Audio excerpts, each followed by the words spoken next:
Ahlan wa sahlan, salut à tous, bienvenue sur Maroc Atlantis, c'est Ayour Atlas pour vous parler et vous expliquer, vous décrypter un petit peu l'actualité et nos publications récentes. Alors j'aimerais un petit peu revenir sur un sujet qui m'a beaucoup touché, qui j'espère que vous aussi ça vous intéresse, parce que évidemment c'est un sujet qui détermine un petit peu notre avenir en tant que peuple, mais aussi notre avenir en tant qu'individu économique, quoi, agent économique si on peut dire ça, c'est l'argent.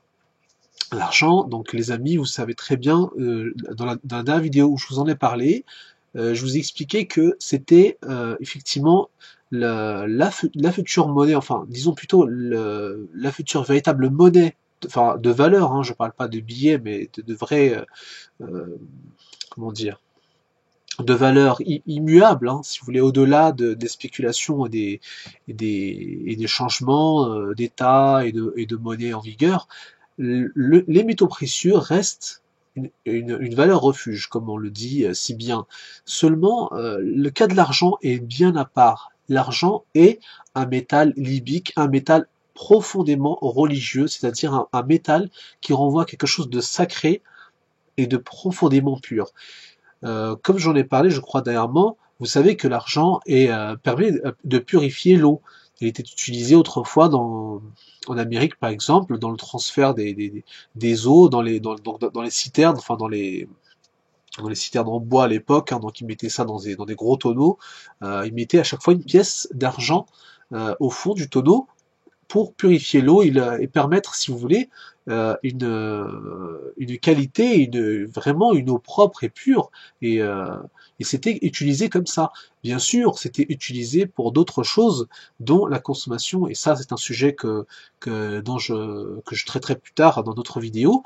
Là, je voulais juste vous parler de l'argent d'un point de vue économique et religieux. Alors, d'un point de vue économique, c'est vraiment la valeur refuge. Je ne dis pas que au jour d'aujourd'hui, vous achetez de l'argent, vous avez quelque chose d'extraordinairement qui a de la valeur, vraiment autant que l'or par exemple. Je ne dis pas ça. Je dis que aujourd'hui vous l'achetez, c'est quelque chose qui va vous paraître tout à fait dénué de sens par rapport si on suit l'actualité. Aujourd'hui, c'est l'or qui a le monopole du métal le plus précieux. Bien. Il y a évidemment d'autres métaux qui ont aussi de la valeur. Néanmoins, l'argent, il faut bien comprendre que c'est le métal de nos ancêtres, c'est-à-dire c'est le métal que nos ancêtres ont toujours préconisé en temps de crise ou en temps de vie d'abondance, peu importe, l'argent a toujours été le métal précieux de nos ancêtres. Il est utilisé dans les bijoux. Vous regardez, vous vous renseignez, vos ancêtres, grand-mère, arrière-grand-mère, vous verrez, elles avaient des bijoux en argent. Des bijoux, attendez, je vais vous montrer quelque chose, par exemple, oh, sans tout casser bien sûr. Euh, Regardez, par exemple, ce genre de bijoux, bon là je suis obligé d'ouvrir, hein. Là vous voyez, ce genre de bijoux que nos ancêtres portent, même aujourd'hui, hein, c'est pas, je veux dire, c'est ce que nos ancêtres nous ont transmis, c'est ce qu'ils portaient et ce qu'ils nous ont transmis. Aujourd'hui, les femmes continuent de porter ce genre de bijoux, vous voyez, qui sont faits en argent, et évidemment, ce genre de bijoux sont en argent, donc pas forcément de l'argent pur, hein, ça peut être un alliage. Et pour ce faire, il faut faire un test, si vous voulez, de détection.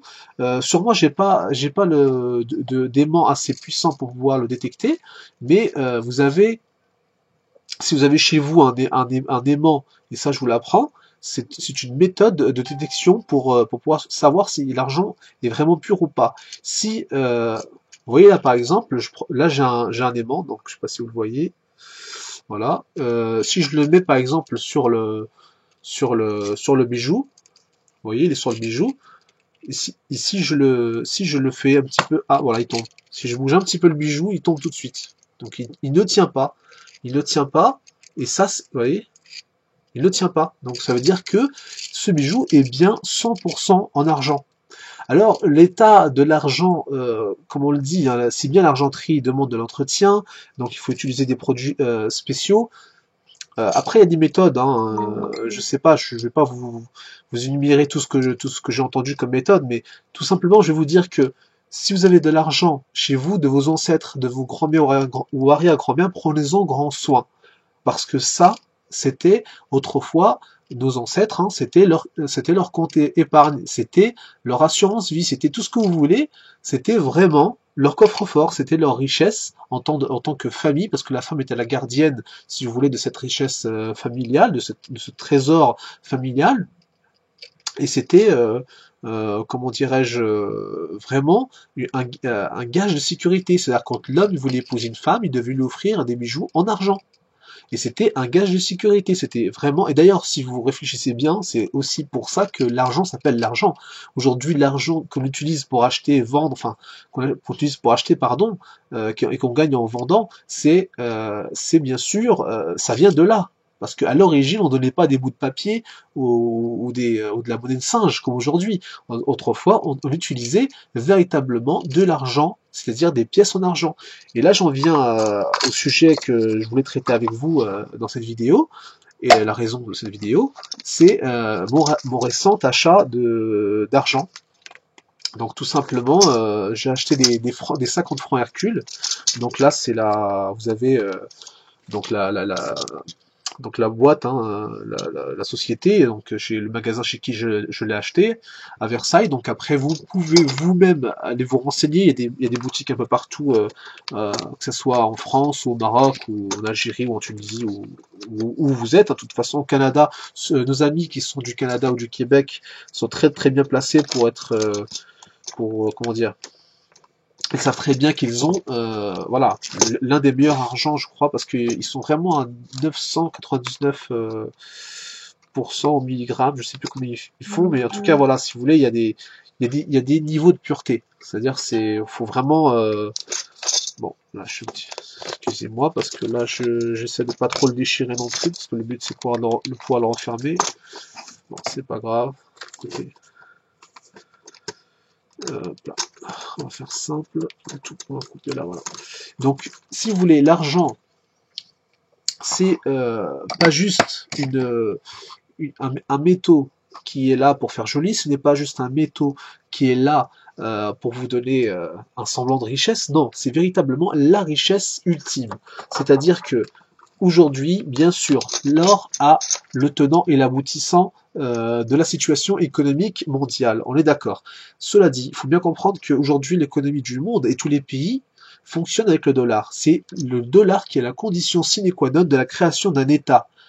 Par exemple, je donne un exemple, parce que bon, il y a beaucoup de gens, ils me disent, oui, tu sais, euh, Ayour, il faut penser à un État, parce qu'aujourd'hui, voilà, euh, faire de l'identitaire libique ne suffit pas, il faut faire un État, il faut qu'on soit libre, il faut qu'on... Voilà. Et bien, évidemment, ceux qui me disent souvent ça, c'est souvent mes amis rifains, donc je vous le dis concrètement, la réalité des choses. Quand il y a eu l'État du Rif avec Abdelkrim, dans les années...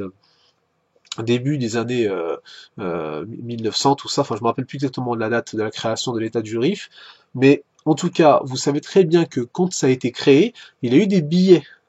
Donc il y a eu des billets, non pas des pièces, mais en tout cas, je peux me tromper, mais renseignez-vous, il y a eu des billets avec lesquels on pouvait acheter, etc. Donc des billets du RIF, et ces billets-là étaient imprimés par les Américains. C'était des billets basés, c'est-à-dire la banque nationale, c'est-à-dire des Rifins, était aux États-Unis, aux USA. Donc c'était là-bas que c'était eux qui se portaient garant à partir du dollar de leur monnaie et de leur indépendance. Donc finalement, c'est pas une véritable indépendance, vous l'avez bien compris. C'est qu'à chaque fois qu'on veut créer un État, être indépendant en tant que peuple, nous avons cette condition sine qua non du dollar. Il faut s'aligner sur le dollar, c'est le dollar qui permet de donner de la légitimité à notre argent, façon de parler.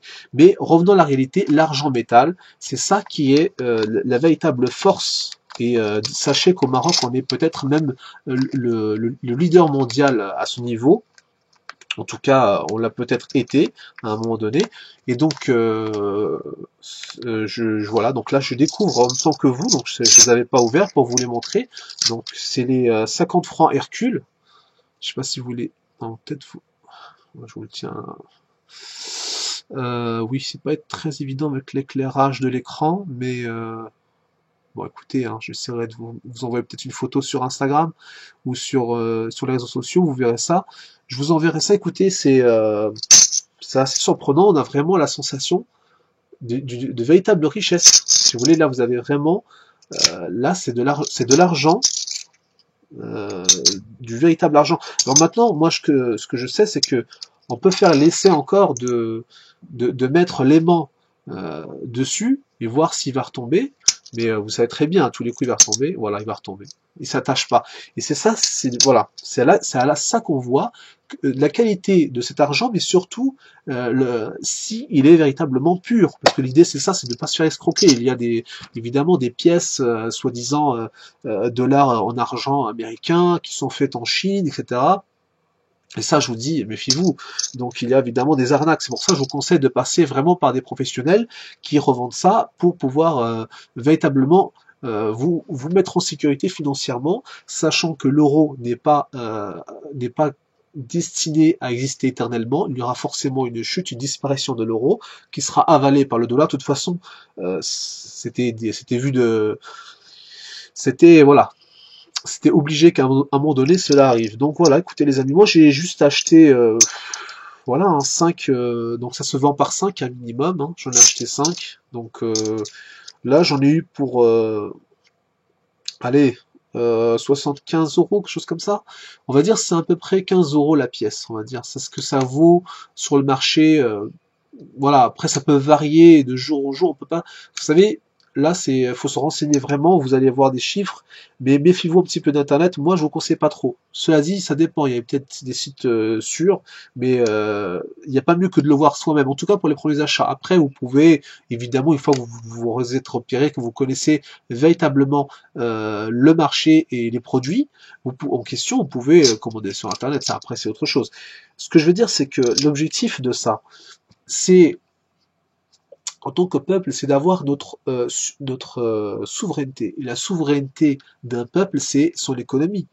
Bien sûr, beaucoup vont dire, voilà, écoutez, Kadhafi il a voulu faire le dinar en or, etc.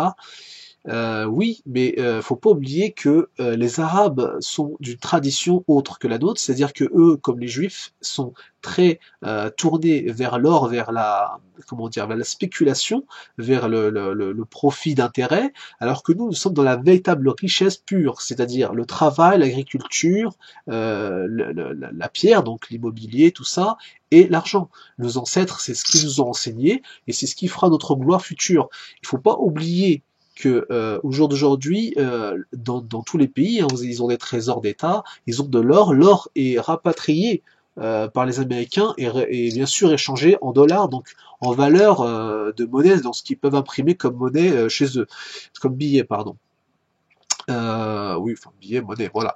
Mais ce qui est sûr, c'est que ils sont dépendants, si vous voulez, du dollar. L'or s'aligne sur le dollar. Ce qui est intéressant, c'est de voir comment, à partir de l'argent, on peut devenir des nations souveraines.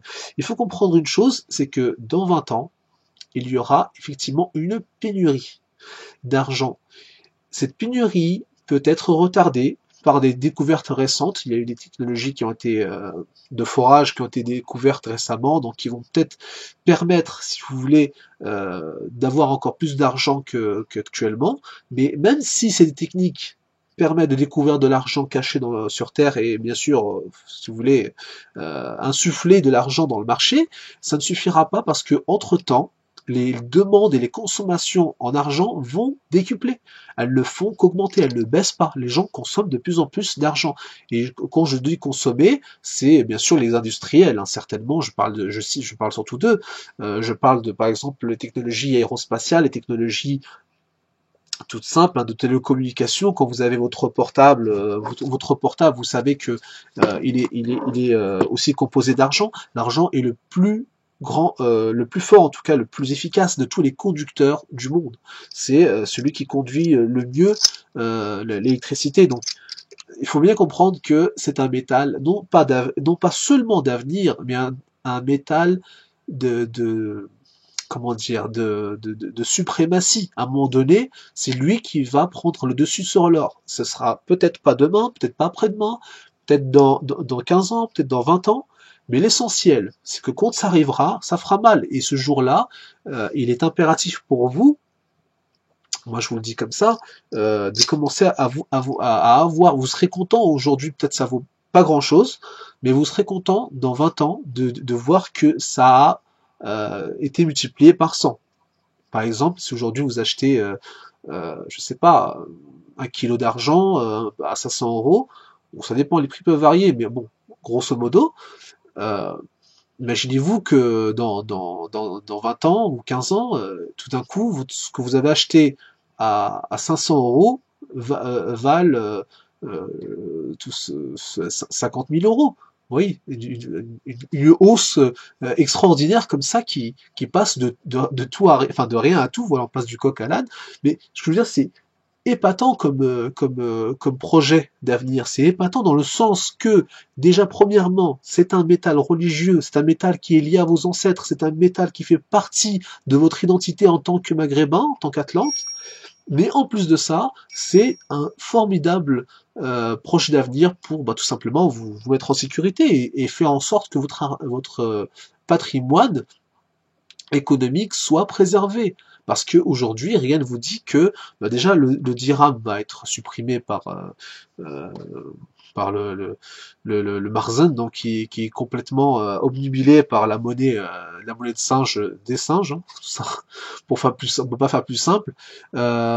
Et tout simplement, j'ai envie de dire, c'est ce jour-là, bien sûr, il y a des gens qui ont toute leur vie mis de côté des billets, des billets, des billets, en se disant que c'était ça la vraie richesse, c'était ça, c'est de mettre l'argent de côté. L'argent, je précise, hein, l'argent papier, hein, pas l'argent métal. Et vont s'apercevoir que finalement, les billets vont être changés, peut-être la monnaie dévaluée, peut-être, enfin, plein de choses qui vont faire que finalement, ils auraient plutôt dû investir dans le véritable argent, celui de leurs ancêtres. Et ce qui est intéressant, c'est que ce soit pour tous les sujets, hein, que ce soit pour la médecine, que ce soit pour l'économie, que ce soit pour la guerre, que ce soit pour la famille, la société, tout ce que vous voulez, les sujets qui vous posent problème dans votre vie, qui sont un véritable défi pour votre existence et votre être et votre avenir, trouvent leur réponse dans la sagesse des anciens. Parce que les anciens, si vous voulez, ils avaient raison à tous les niveaux. Ils avaient raison déjà avant tout le monde. Aujourd'hui, même la science elle-même, malgré qu'on dise que, bien sûr, on est archaïque, on est primitif, et qu'aujourd'hui la science a découvert bien plus que ce qu'on aurait pu imaginer, on s'aperçoit au bout, si vous voulez, du calcul, on en arrive finalement à dire que, enfin la science, en tout cas les scientifiques le disent, que finalement, nos ancêtres avaient tout compris. Nos ancêtres, bien sûr, faut bien préciser, nos ancêtres à nous, méditerranéens, précisément à nous les Atlantes, quand on parle du régime méditerranéen, par exemple, la meilleure consommation alimentaire au monde, la plus saine pour le corps, pour l'esprit, la nutrition, la façon de s'alimenter à la méditerranéenne. Le tagine, par exemple, étant l'alimentation la plus parfaite, équilibré, assez riche, pas trop, varié. Franchement, on peut pas faire mieux. C'est ce qu'il y a de plus sain pour l'homme. Et bien sûr, des exemples, il y en a d'autres. Mais ce que je veux dire, c'est que nos ancêtres, quand ils ont ciblé l'argent, c'est pas qu'ils connaissaient pas l'or. L'or, bien sûr, au contraire. D'ailleurs, l'or, si vous vous renseignez bien, était considéré comme un métal sans intérêt dans l'Antiquité. Vous regardez, bien sûr, là, il avait un intérêt. Je dis pas qu'il n'avait pas aucun intérêt, j'exagère un petit peu. Mais je veux dire, il était assez marginalisé. En tout cas, dans nos pays, comme les peuples nilotiques, hein, les Berbères, chez eux, vous avez l'argent enfin, pardon, l'or bon, peut-être pas qui coulait à flot, mais si vous voulez, il fallait juste se pencher pour en ramasser. Voilà. Et d'ailleurs, l'Arabie, c'est ce qui fait que les Arabes sont très tournés d'ailleurs vers l'or comme métal précieux d'importance. C'est que eux, chez eux, en Arabie, ils n'avaient qu'à se pencher pour en ramasser. Et des grosses pépites, hein, pas des petites pépites de rien du tout, vraiment des gros morceaux. Et parce que je sais pas comment ça se fait, mais la nature a été faite ainsi. Ils avaient vraiment des fissures dans le sol comme ça, qui disaient voilà aux gens, tenez, prenez de l'or comme ça. Et c'était, voilà, donc ça a été, si vous voulez, c'est dans leur culture. La terre chez nous, en tout cas chez nous les Atlantes, dans l'Atlas, dans le Maghreb, on a l'argent comme métal vraiment que la nature nous offre. On a des mines, des gisements, des minerais, enfin des mines immenses d'argent qui sont actuellement d'ailleurs pillées par des sociétés étrangères et par le patronage du Marzen. C'est un autre sujet, mais évidemment, vous savez très bien ce que j'en pense. C'est une honte et c'est un pillage de notre richesse parce que le vrai patrimoine, c'est l'argent et c'est ça qui va. Je pense, je prends l'engagement. Je pense que dans quelques décennies, l'argent va devenir plus important que l'or. Et bien sûr, je pense surtout qu'il va prendre la place de métaux, si vous voulez, de valeurs qui vont être la base de l'économie. C'est-à-dire, c'est les nations qui auront le plus d'argent, qui auront évidemment la plus forte monnaie. Bien sûr, cela dit, pour en arriver à cet état de fait, il faut arriver déjà à en finir avec la suprématie barbare anglo-saxonne des US. Hein. Et bien sûr épaulé par la Russie, qu'on ne cite jamais d'ailleurs, mais qu'il faut à un moment donné appelée par son nom, c'est-à-dire elle est vraiment l'épaule, l'alter ego américain. Hein. Donc, ce que je veux dire par là, c'est que tant que l'ordre mondial est ce qu'il est, évidemment, nous sommes dans une situation de défaite, dans le sens que nous n'arriverons pas à imposer notre souveraineté et bien sûr notre véritable richesse basée sur l'argent. Néanmoins, avant d'en arriver là, comprenez que même s'il y a un échec, même si le projet d'une renaissance libyque totale n'aboutit pas, vous serez enrichi et l'argent, vous êtes certain que dans 10 ans, dans 20 ans, vous aurez une véritable richesse grâce à ça, parce que c'est le métal qui sera le plus recherché dans la planète d'ici quelques années. Donc voilà les amis, c'était vous pour vous parler de ça. Après, écoutez, ça fait un moment que je vous ai pas parlé, donc j'ai envie de vous parler d'autres sujets aussi. J'ai envie de vous parler pas du sujet, parce qu'en fait finalement il y a tellement de choses que je pourrais évoquer avec vous. Bien sûr, certains me posent des questions, donc attendent des réponses de ma part, et c'est assez compliqué. J'ai pas envie d'étaler trop la vidéo, mais sachez une chose, c'est que je pense, en tout cas, que nous avons tout intérêt à revenir à nos divinités, à nos religions ancestrales. Nous avons tout intérêt à revenir à notre monnaie ancestrale, donc l'argent. Nous avons tout intérêt à revenir à nos principes d'origine, parce que évidemment, je ne sais pas comment vous, de votre côté, vous pensez les choses. Moi, en tout cas, je considère que nos ancêtres étaient plus intelligents que nous, qu'ils avaient tout compris avant l'heure. En tout cas, aujourd'hui, tout ce qu'on peut reconnaître, c'est qu'ils avaient eu raison. Donc, nous avons cette obligation, si vous voulez, d'aller vers une réflexion, pas de dire voilà nos ancêtres avaient tort, donc maintenant il faut qu'on se tourne vers l'islam et vers plus d'orientalité, donc finalement se perdre dans une logique levantine, mais au contraire essayer de se dire nos ancêtres avaient peut-être raison, et effectivement si on ne devait pas plutôt réétudier ce qu'ils nous ont enseigné, ce qu'ils nous ont transmis, et revenir à ça. Donc voilà. Après les amis, moi vous savez, je suis très sceptique quand je vois beaucoup d'entre vous. Je m'explique. Quand je regarde, par exemple, dans les réseaux sociaux, alors, je vois des publications, donc vous savez, ça parle de choses futiles, hein, vous connaissez un petit peu le milieu de Facebook, hein, vous connaissez un petit peu comment ça fonctionne.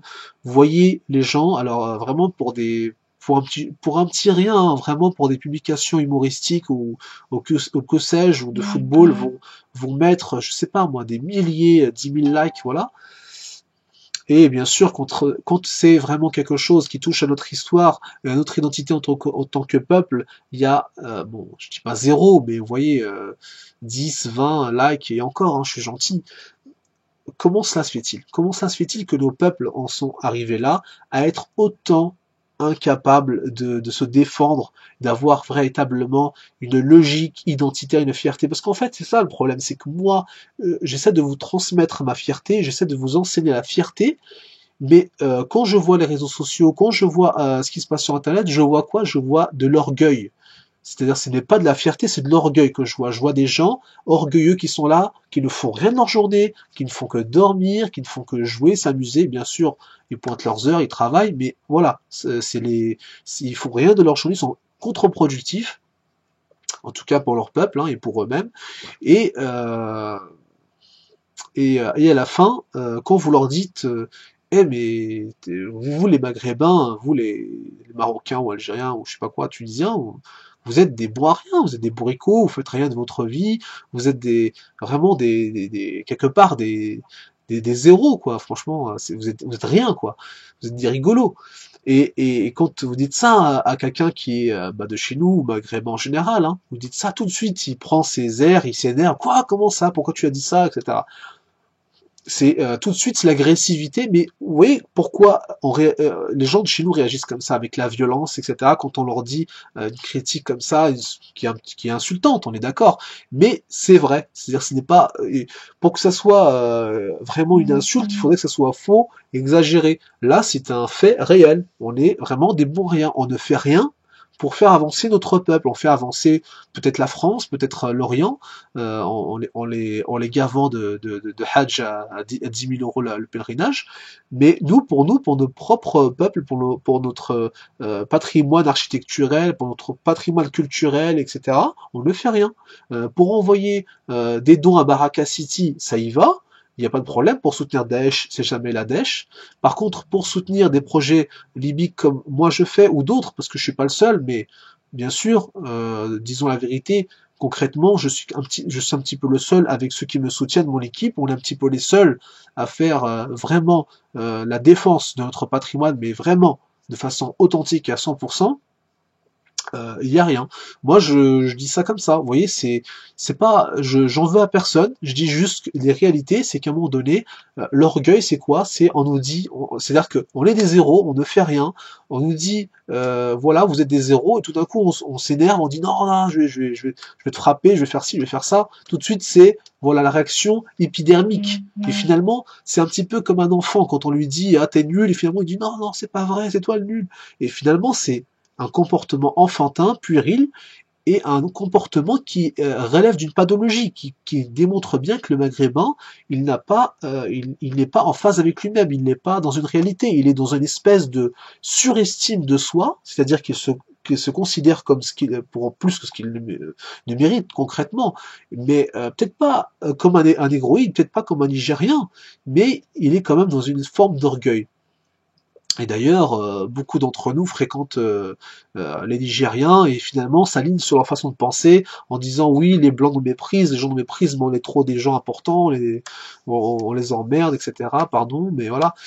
Et c'est cette mentalité qui tue les Maghrébins, c'est cette mentalité qui tue nos communautés. Parce qu'en réalité, on doit se remettre en question. Si ce que nous faisons, c'est vraiment nul, si nous sommes des zéros dans nos familles, dans nos communautés, dans notre façon d'être, etc., dans la société, il faut l'assumer. Il faut accepter nos défauts pour justement les corriger et pouvoir avancer. Et oui, et la fierté, c'est quoi? La fierté, ça n'a rien à voir avec l'orgueil. La fierté, c'est quand on fait des choses, on est productif et qu'on est fier de soi. Vous voyez, c'est comme quelqu'un qui fait sans arrêt, il aide sa famille, il aide les gens, etc., bénévolement, il fait du bien autour de lui. Bien sûr, sur le papier c'est marqué monsieur n'a pas d'emploi ou monsieur est pas grand chose, il fait pas grand chose de sa vie ou quoi que ce soit, mais concrètement la personne d'elle à elle-même, qu'est-ce qu'elle se dit? Elle se dit mais ils peuvent dire ce qu'ils veulent. Moi ça m'énerve pas, si quelqu'un me dit t'es un zéro, je dis si tu veux. De toute façon, moi je sais ce que je vaux, je suis fier de moi, et en même temps quelque part je reste fier, c'est-à-dire j'ai pas besoin de le crier, je suis fier. Et d'ailleurs ces personnes-là, personne ne vient en général les insulter ou les critiquer parce que elles dégagent quelque chose, on voit très bien qu'elles sont fières d'elles-mêmes, fières de ce qu'elles ont accompli, et voilà. Après, bien sûr, chaque société a ses critères de valorisation, mais concrètement, de soi à soi-même, quand on se regarde dans le miroir, on se dit pas j'ai honte de moi, au contraire, on se dit je suis fier de ce que j'ai accompli. Bien sûr. Et cette fierté-là, c'est pas de l'orgueil. Il y a beaucoup de gens qui essaient de faire l'amalgame entre les deux et d'essayer de dire la fierté, enfin en gros, le musulman ne doit pas être fier, etc. Il doit tout le temps s'auto-flageller, se mépriser. Je suis désolé, c'est pas dans notre culture. Nous sommes des Méditerranéens, nous sommes de religion libyque et nous sommes des gens modérés, c'est-à-dire nous sommes pas dans l'orgueil, nous sommes pas dans la flagellation, dans cette espèce de haine de soi, nous sommes dans le juste milieu, dans la position médiane, c'est-à-dire nous sommes tout simplement fiers de nous-mêmes, de ce que nous avons accompli. Et nous sommes fiers d'appartenir à un grand peuple qui a été connu dans l'Antiquité et bien avant, et qui continue de l'être d'ailleurs, et nous œuvrons pour ce que par rapport à tout ce que nos ancêtres nous ont légué, nous continuons de perpétuer la tradition, de perpétuer leur façon de penser, leur langue, hein, voilà, et je disais juste, voilà, en gros, c'est ça qu'il nous faut, c'est de la fierté, mais comprenez bien que vous m'inquiétez, je vous dis franchement les amis, vous m'inquiétez quand je vois parce que moi, je ne dis pas aux gens par exemple, de faire un don Tipeee de 100 euros ou de 500 euros, je dis pas ça. Vous pouvez même donner 1 euro symbolique ou 5 euros, c'est pas obligé que vous vous ruiniez, je dis pas ça, mais comprenez bien que s'il n'y a pas un minimum d'entraide entre nous, ça finira par faire que au bout d'un moment, bah tout simplement, on n'avancera pas, parce que l'argent, c'est le nerf de la guerre. Vous le savez tous très très bien. Maintenant, si vous pensez que en achetant des marques de barbares, en finançant les barbares et ne pas en donnant jamais rien à vos frères pour financer leur projet libique, qu'à un moment donné, on va se libérer, être des peuples libres et puissants avec des médias, avec des marques, avec des produits 100% libiques. Croyez pas que ça va venir comme ça. Au contraire, avec un tel comportement, on est bien parti pour continuer d'être des esclaves des Européens. Et quand je dis des Européens, je pense bien sûr aux barbares, aux anglo-saxons et à tous leurs sbires. Et donc, je vous dis juste que si vous voulez vraiment la liberté, la vraie, soutenez la Renaissance libique, soutenez vos frères, et je dis pas que nous, soutenez-nous. Si vous voulez, bien sûr, Maroc Atlantis a besoin de notre soutien, mais soutenez vos frères. Si vous avez des petits frères qui font des projets, si vous connaissez des gens autour de vous qui veulent faire, je sais pas, des projets libiques, certains veulent faire des dictionnaires libiques, certains veulent faire des livres, certains veulent faire d'autres projets, n'hésitez pas à les soutenir, parce que quand vous le pouvez, bien sûr, mais à votre niveau, ce que vous pouvez faire comme soutien. D'ailleurs, n'oubliez pas que le soutien, ce n'est pas que monétaire, ce n'est pas que mercantile, ça peut être aussi autre chose que de l'argent. On pouvait soutenir en étant présent avec la personne, en lui donnant les infos et le soutien euh, tout simplement en étant là pour la personne, en lui rendant service, en la déposant là où elle a besoin. Bref, vous pouvez aider les gens comme vous voulez, à votre façon. Mais aider, participer, même si vous n'êtes pas un grand religieux, même si vous n'êtes pas un véritable libique, même si vous êtes dans la perdition, peu importe, votre périple est à vous, et votre souffrance, vous la portez, elle mérite aussi bien l'éloge que les autres. Elle n'est pas moins importante. Chacun donne ce qu'il peut à sa façon. Et c'est ce qui permettra, si vous voulez, à nos peuples de sortir de ça. Mais il faut sortir de cette mentalité-là, si vous voulez, à un moment donné, il faut dire ce qui est. On est vraiment médiocre. Parce que si nous l'avions pas été, nous n'aurions pas perdu la guerre face à la France, nous n'aurions pas perdu notre liberté face à la France, nous n'aurions pas perdu notre liberté face aux États-Unis, aux Américains, aux Allemands, et que sais-je encore, parce qu'évidemment on peut remonter jusqu'aux Ottomans. Je dis juste que à un moment donné, si on en est là où on en est, c'est parce que on est dans une logique, si vous voulez, contre-productive, et on refuse catégoriquement de se remettre en question. Et ça, je vous le dis, c'est vraiment le passé. Et le passé, il faut l'exorciser. Il faut arriver à se dire la vérité. On est des incapables. On ne fait... Bien sûr, je dis pas dans le sens que on restera incapable toute notre vie. Je dis pas ça. Je dis que pour l'instant, on l'est. Maintenant, c'est à nous de nous battre pour sortir de cet état d'esprit, pour sortir de ce comportement et arriver à devenir des gens capables. Mais quand vous voyez, par exemple, je sais pas vous, mais quand vous, d'ailleurs, c'est bien connu, hein, quand vous donnez un rendez-vous à un maghrébin, il arrive en retard 1 heure après. Et c'est pas fini. Il y a d'autres exemples. Et bien sûr, on dit c'est des stéréotypes, c'est des clichés. Je peux vous dire que je connais beaucoup de gens qui le confirment, hein. C'est bien plus près de la réalité que de la légende. Donc après, vous avez bien d'autres choses. Vous avez des gens, comment dire, qui sont improductifs. Moi, j'ai des gens qui m'ont dit, voilà, écoute, on va te soutenir, on est là, on va faire ci, on va faire ça. Dès que j'ai dit, ah ok, d'accord, à quelle heure demain, voilà, après, il n'y a plus personne. Tout simplement parce que, en fait, si vous voulez, on est dans l'orgueil. On veut absolument paraître comme étant des gens bien, des gens qui ont véritablement la fierté, la racialité, l'identité, qui veulent se battre pour ce qu'ils sont. Mais ce qui se passe, c'est que c'est malheureusement pas vrai. Cette image-là que nous avons nous-mêmes, c'est une image fictive. La réalité, c'est les faits. C'est pas les paroles, c'est les faits. Quand vous voyez quelqu'un qui vous dit, par exemple, moi récemment, j'ai des gens qui m'ont dit, voilà, on va te soutenir pour ton projet de manga libique, on va essayer de t'envoyer des dessins, etc. On connaît des gens qui dessinent bien aussi, etc. J'ai dit, ok, pas de problème. J'attends une semaine, 2 semaines, rien. Même pas de message pour dire excuse ou rien.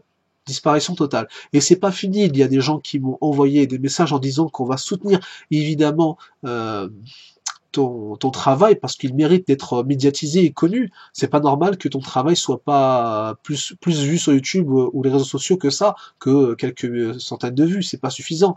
Et bien sûr, ces gens-là, ils se sont tout de suite, voilà, ils ont dit ça, moi j'étais content, mais le lendemain, il n'y a plus personne. Voilà, c'est des paroles, c'est des paroles. Et moi, je vous dis à un moment donné, arrêtez de parler, agissez et faites des choses. Moi, je sais que là, j'ai un peu de temps en ce moment. Je produis beaucoup d'articles pour ceux qui me suivent sur Maroc Atlantis, sur le site marocatlantis.org. Vous savez que je fais pas mal de choses. Maintenant, les gens qui me suivent pas, bah évidemment, vous pouvez pas le deviner. Vous me voyez que sur YouTube, vous croyez que je fais que ça et qu'à côté je dors. Non, évidemment, je produis beaucoup de choses et beaucoup le savent. Je suis présent sur beaucoup de réseaux sociaux et bien sûr, on est efficace. C'est-à-dire que ce qu'on fait, ça paye. C'est-à-dire ce qu'on fait. Vraiment, il y a des gens ça leur a changé leur vie, ça leur a apporté vraiment tellement ça leur a fait du bien, mais vous pouvez pas imaginer à quel point. Et donc, c'est d'ailleurs ce qui nous motive à continuer, parce que finalement, c'est pas l'argent, c'est vraiment le fait de savoir que ça a touché des gens, que ça a pu les sortir d'une certaine prison mentale dans laquelle ils étaient, à cause de l'islam, à cause de l'arabisation, à cause de la politique néocoloniale, à cause de leurs parents qui n'arrivent pas à sortir de l'idée que nous ne sommes pas des Arabes, que nous ne sommes pas des Amazirs, mais bien des Libyens, des autochtones, nous venons pas d'Orient, etc., etc. Donc ça, moi, je suis content rien que pour ça, vous savez. Mais en tout cas, vous avez maintenant la chance, avec tout ce qu'on fait, de pouvoir participer à un grand projet. Donc faites-le, les amis. Aidez-nous, faites tout ce que vous pouvez pour nous propulser au devant de la scène sur YouTube, au devant de la scène sur les réseaux sociaux. Tout ce que nous faisons, comprenez-le bien, c'est bien sûr par passion, par amour de notre culture, de notre civilisation, et bien sûr si on peut en vivre. C'est encore mieux quelque part, parce que avec ça, on n'aura plus besoin de se soumettre vis-à-vis de quelconque autorité néocoloniale ou coloniale, tout simplement. On n'aura plus besoin de dépendre de personne, on sera vraiment à 100% pour nous-mêmes. Nous le sommes déjà, mais si vous voulez, on ne dépendra de personne. Parce que moi, je sais que j'ai beaucoup de gens qui peuvent m'aider dans mes projets, que ce soit de la famille ou d'entourage, qui sont musulmans. Dès que je leur dis oui, c'est pour une cause libique, enfin voilà, berbère entre guillemets, ils disent oui, oui. Après, dès qu'on leur dit que ça contredit l'islam et que c'est vraiment pour le retour de la religion berbère, etc.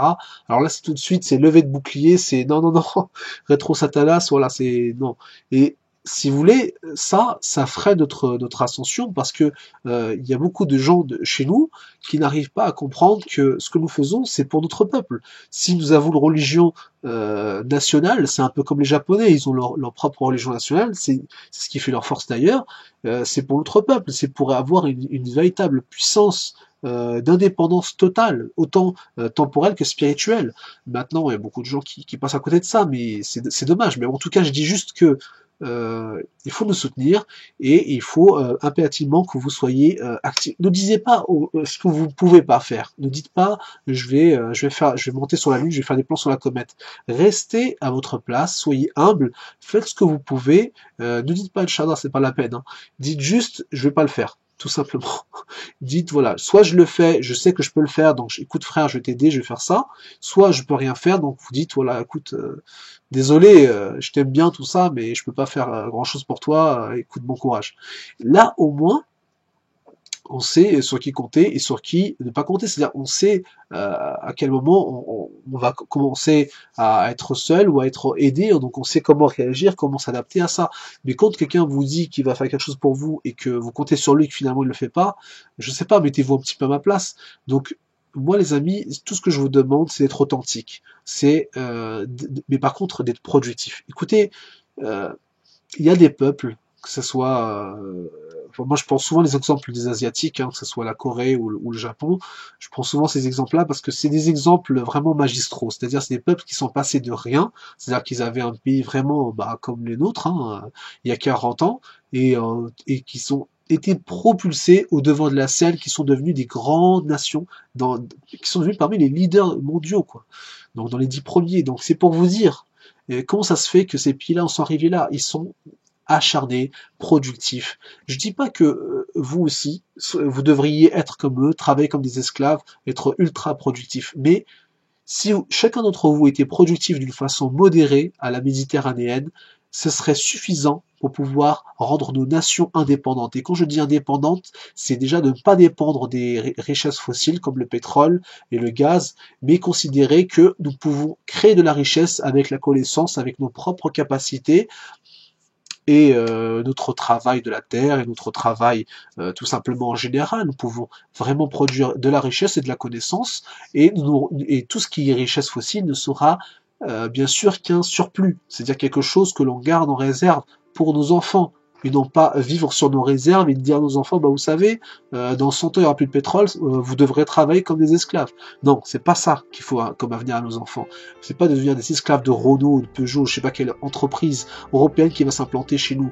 Les barbares restent chez eux, nous devons au contraire défendre notre économie, défendre nos nations, et par rapport à ça, il faut qu'on soit actif dès aujourd'hui, ne pas nous asseoir sur le divan du pétrole. Il faut vraiment nous rehausser, apprendre à s'asseoir sur la chaise de la modestie et arriver à finalement un progrès, un avenir somptueux dans le balcon des délices. Donc je vous dis à très bientôt les amis, n'hésitez pas à vous abonner, partager la vidéo, soutenez-nous sur Tipeee autant que vous voulez, faites ce que vous pouvez et je vous dis à très bientôt. Salut à tous.